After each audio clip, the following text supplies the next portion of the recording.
Hi, sweeties. How are you doing? Welcome to L00se, and thank you all so much for all the love and support. Hope you all are doing great.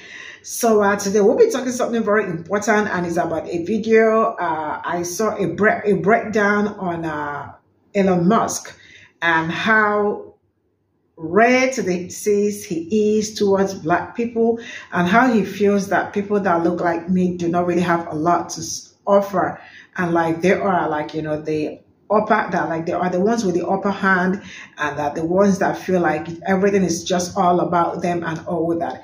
And this is actually not the first time I have heard them, or like, you know, watch them say that people that look like me or not, like, you know, intellectually smart and all that, and how they are also working so hard to make sure that their own race is kind of preserved, because they most times feel like, you know, black people are kind of taking over, and for that reason there is need for them to, like, you know, tighten up their, like, you know, to make sure that a lot of colored kids are being born and all that, in order to preserve their own race and the rest of it.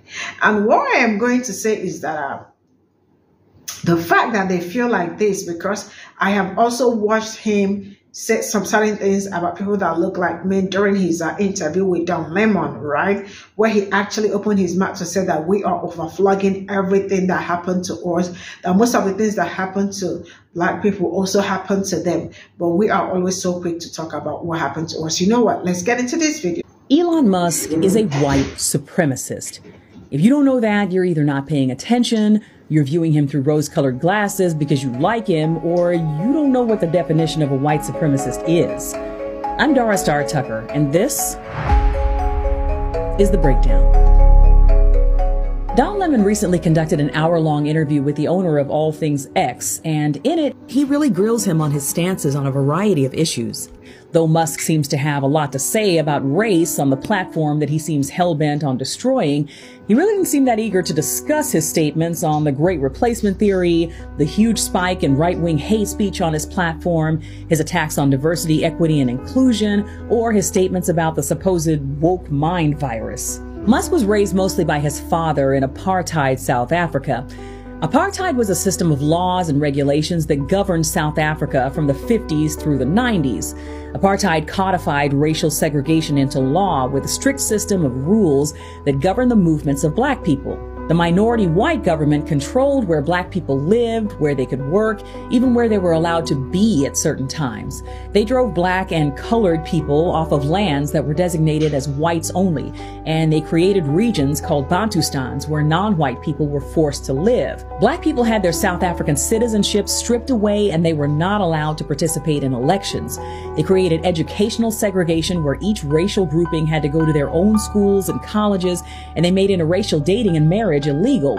And the Indemnity Act of 1961 made it legal for police officers to commit acts of violence and to torture and kill people with total impunity. So that's the environment that Musk grew up in. It would have been nearly impossible for him to have any close friends or associates who were black or brown. He was taught that black and brown people were inferior, to the point that a whole system of laws had to be created to keep him separate from them. And this clearly informs a lot of the ideas that he embraces now that he's become the richest man in the world. You would think that someone like him would have taken advantage of the opportunity to expand his worldview over time, but he seems to be growing more and more entrenched in his provincial mindset where race is concerned. All this makes you wonder what his upbringing must have been like.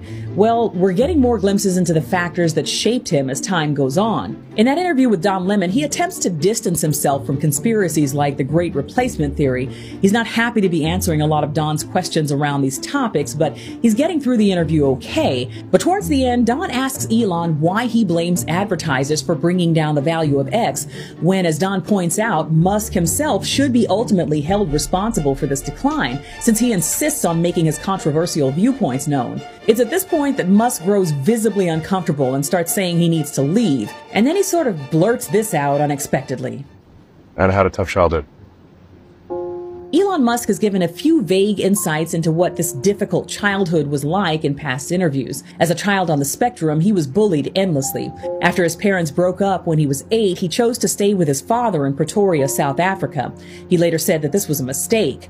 His father, L00se, is an engineer turned real estate developer who married and had children with his stepdaughter. He was reportedly abusive to Musk's mother, and he treated Elon and his siblings horribly. In a 2017 interview with the Rolling Stone, Elon Musk describes his father as a terrible human being. But one thing Elon seems to have in common with that terrible human being is the belief that if he and others like him don't commit themselves to having as many children as possible, there will be a total civilization collapse. 78-year-old L00se is the father of 7 children, 3 with Elon's mother, May, 2 with his ex-wife, and 2 more with her daughter. His youngest is just 2 years old. He says that men need to be having as many children as possible, and that if he could find another woman under 35, he'd happily have more children. This echoes what seems to be Elon's philosophy around single-handedly repopulating the Earth. Elon, who has 10 children that we know of, has made no secret of the fact that he feels that people aren't having enough children. But not just anyone should be having children in his estimation. According to him, too many good, smart people have been told that the population growth is out of control and they aren't having enough babies. And while the world's overall population is not growing nearly at the rate that it was during the population boom of the 20th century, the idea that this represents an imminent risk to society is completely unfounded. The truth is that while the population in places like Europe, South Korea, and Japan are rapidly declining, the population in sub-Saharan Africa will almost double by 2050. India's population will grow by over 250 million people in that time. They'll eventually surpass China as the most densely populated country in the world. So it's not that people aren't having enough children, it's that the right people aren't having enough children, according to Musk. This all goes back to something called the Great Replacement Theory that's repeated often by members of the far right. There is an attempted cultural genocide going on in America right now. The left wants us to be ashamed of America so that they can replace America. It used to be a fringe theory, but thanks to folks like Tucker Carlson and platforms like Elon's Twitter, X, the theory is being mainstreamed quickly. It all rests on the idea that immigration policies are intentionally being loosened to facilitate the browning of traditionally white countries. Proponents of this conspiracy theory will often use language that refers to undocumented immigrants as invaders and broadly cast them as criminals who must be feared and driven out. A quick perusal of Musk's X feed shows you just how much time he apparently spends thinking about how brown the country that he immigrated to is becoming. When he's not boasting about how his companies are supposedly saving the world, he's reminding you that the illegals are invading in record numbers and must be stopped. At the same time that he's warning against dwindling population numbers and telling all the smart people to have more children. Yeah, something's not adding up. Now, there's no doubt that his right-wing political leanings have a lot to do with his fear of the wrong kind of people becoming a majority in this country. The video that he recently pinned to the top of his Twitter X account lays this out with just the right amounts of alarmism and disinformation. The Democrat open borders plan to entrench single-party rule, explained in under 2 minutes. 1. Flood the country with untold millions of illegals by land, sea, and air from all over the world. Enough to eclipse the populations of 36 individual U.S. states so far. But to attempt to separate the political fears from the racial ones is really a fool's errand. The political aims that people like Tucker Carlson and Elon Musk are trying to preserve are inextricably tied to their beliefs around the superiority of white people. And of course, their concerns about preserving the patriarchy, heteronormativity, and national identity are wrapped up in there as well. For further insight into Musk's views on the outdated eugenics theory, I would suggest watching a video produced by my friend Garrison Hayes for Mother Jones magazine called Elon Musk Keeps Spreading a Very Specific Kind of Racism. All of the indicators for Elon Musk's very obvious white supremacist views are right there in plain sight. He's made his platform into a safe haven where like-minded people have felt free to gather and affirm each other's views while sending the reports of hate speech on that platform up to 3 times what it was before he took over. He recently sued the watchdog company that reported on this and lost. But it's important to be able to recognize and call out white supremacist ideals wherever they appear, regardless of how they may be repackaged, reworded, or reframed for a new generation. And it's important to expose them for what they truly are, regardless of how rich and powerful the people disseminating those ideals may be. If you'd like to see more breakdowns like this, you can support my work by joining my Patreon at the link in my bio or in the comments. I've been thinking about some phrases. Some of the phrases include, "You're going to lose allies," saying this. "Nothing we do is good enough for you. Everything that we try to do isn't enough. You keep pushing us away. What do you need from us? Why aren't we good enough?" I've been thinking about those phrases. We hear those phrases a lot from people that say that they are uplifting and advocating for marginalized groups. And we see those statements when there's feedback provided, right? When there's something that is being done that might be upholding harm, upholding oppression, or there might be something where somebody's speaking over somebody else or speaking for somebody else. And there's that feedback saying, "Hey, thank you, but also can we do this?" And we've talked before about those statements when people are pushing back, and it's saying it's conditional allyship, conditional advocacy, conditional activism, that it's only good enough until you're told that you're doing it wrong, or it's only good enough as long as you don't get any type of feedback or critique. And yes, that's part of it. And I think the root of that is there seems to be an expectation for oppressed people, marginalized people, to expect the bare minimum when it comes to support. And I'm thinking and talking in draft, but it feels like that expectation to be happy with the bare minimum comes from that place of individualism, where the person could say, look at me, I'm doing enough, I'm doing all the right things, I'm standing up for the people that need me, and it's about them. It's performative activism to make that person feel better about themselves, as opposed to the people that they say that they are advocating for. And it just strikes me that this is another way that white supremacy finds its way into everything, even into the ways that people say that they are advocating.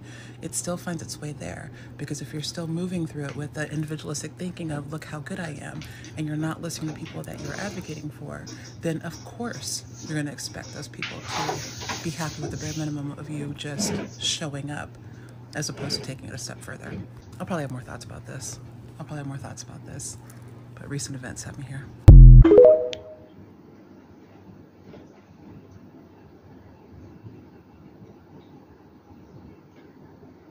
So this is all I got from this video, and I am going to say a very big shout out to Dara Star Talker. She did an amazing job with her analysis, and the editing also came out pretty great. So shout out to her. And I am not sure it's new to us that Elon Musk is in kind of somehow towards black people, and the fact that he actually came out to say some certain things during his interview, or during his interview with Dan Lemon, right? Saying that we overflog race, and how also, it's something that I think all of them agreed to, that people that look like me are kind of inferior, right? It's something that I didn't know how they came up to with that, but that is something that I had known about them always, saying it straight up to our faces and all that. And him, all they are all working towards is how to preserve their own race, because they already know that how they are going to be the minor in very soon. So all they can say is that all they can do right now is looking for a way to tighten up all things and all that. But then is there really any different? His father wasn't the very best, and is he really the very best? Because he really has a very crazy, or should I say nasty attitude and all that. I'm looking at all the things even surrounding his father, and it's really crazy. Are you for real? His sister and the father, how it's really going to blow up, and but it has already blown up and all that. It's really kind of crazy how he married his stepdaughter, and I don't know how that, but it sounds crazy. The reality is that Elon Musk is not a great person, and I have really seen some of their companies, some things they did to like, you know, black people, black businesses and all that, and that did not go a lot well with me. And then watching his interview with Dan Lemon like opened my eyes a whole lot on him, how he thinks about black people and how he feels that there is also need to defend, like, you know, because while he was also talking with Dan Lemon, he also made it known that everybody, like both white and black, also experienced slavery at a particular point in time, that we are making it look like it was only us and we are kind of overflogging race, DEI and all that. And I was like, wait, coming from a palm-colored man saying something like, you know, it is so easy for them to sit down and talk about some certain things without even thinking about it and all that. I mean, like just giving it out straight up and all that. But man, I really like, you know, I really have not really seen a lot of positive things about him or what he has done and all that, or the impact he has really done towards like people. Actually, they are not even like, you know, they do not care so much about people that look like me and all that. And they are not even working towards making anything look better or do something great and all that. But yeah, this is an excellent educational book, and I love the purposeful stuff. Like, you know, I love the fact that I came across it and I was like, I am definitely bringing it here so we all can see it. Great journalism from Star Talker. She did a good job. And yeah, if you have something you want to say about this, why not let me know, and see you all in my next video. Bye for now.